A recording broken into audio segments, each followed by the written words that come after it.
நீ உன்னை ஈன்று பாறையை புறக்கணித்தாய். நான் என் தூயகத்தை நான் தீட்டுப்படுத்துவேன். கடவுள் எசேக்கியேல் இறைவாக்கினர் வழியாக இந்த இஸ்ராயல் மக்களுக்கு சொன்ன வார்த்தை, என் தூயகத்தை நான் தீட்டுப்படுத்துவேன்.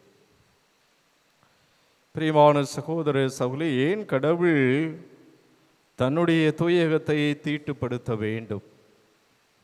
இஸ்ராயல் மக்களுடைய வாழ்க்கை வரலாற்றை நாம் பழைய ஏற்பாட்டில் வாசித்தோம் என்று சொன்னால், எகிப்தில் அடிமைகளாக இருந்தார்கள். பின்பு மோயிசனுடைய தலைமையில் அவர்கள் விடுதலை பெற்றார்கள்.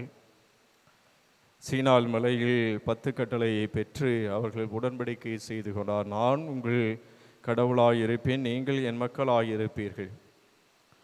எனவே கடவுள் வாக்களித்த அந்த கானான் தேசம், அந்த தேசத்தை அவர்கள் அடைந்தார்கள். இடையில் பல போராட்டங்கள், பல சிக்கல்களை தங்களுடைய வாழ்க்கையில் சந்தித்து அந்த வாக்களிக்கப்பட்ட கானான் தேசத்தை அடைந்தார்கள். எனவே அந்த கானான் தேசத்தில் அற்புதமான ஆலயத்தை சாலமோன் கட்டினார். நமக்கு நன்றாக தெரியும்.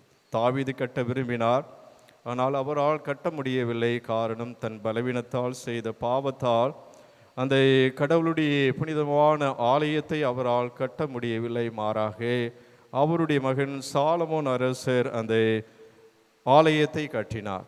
எனவே அந்த ஆலயத்திற்குள் இந்த தூயகம் என்பது உடன்படிக்கையின் பேழை. எனவே அந்த உடன்படிக்கையின் பேழை வைக்கப்பட்ட இடம்தான் அந்த தூயகம், ஹோலி ஆஃப் ஹோலிஸ் என்று சொல்வார்கள். எனவே அந்த உடன்படிக்கையின் பேழை வைக்கப்பட்ட அந்த இடத்தை கடவுள் சொல்கின்றார், என் தூயகத்தை நான் தீட்டுப்படுத்துவேன். அப்படி என்று சொன்னால், இந்த இஸ்ராயல் மக்கள் மோயிசனுடைய தலைமையில் செய்து கொண்ட அந்த உடன்படிக்கை, பெற்றுக்கொண்ட அந்த கட்டளைகளை கடைபிடிக்காததால் பாபிலோன் இந்த இஸ்ராயல் மக்கள் மீது படையெடுப்பார்கள். அந்த எருசலேம் ஆலயத்தை அவர்கள் இடித்து விடுவார்கள், சீர்குலைப்பார்கள், அழித்து விடுவார்கள்.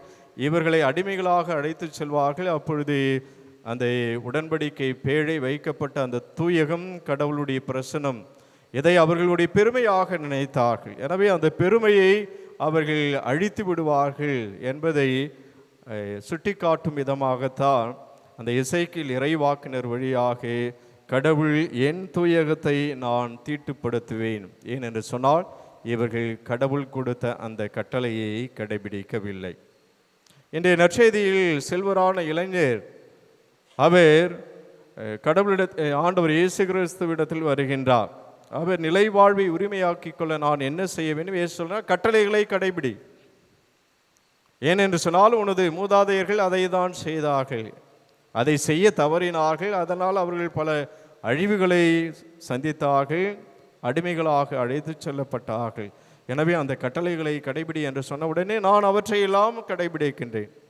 பிரியமான சகோதர பழைய ஏற்பாட்டில் இஸ்ராயல் மக்கள் கட்டளைகளை கடைபிடிக்கவே இல்லை.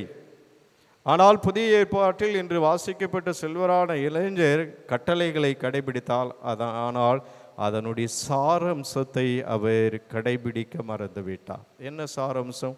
கடவுளை அன்பு செய்வது, பிறரையும் அன்பு செய்வது.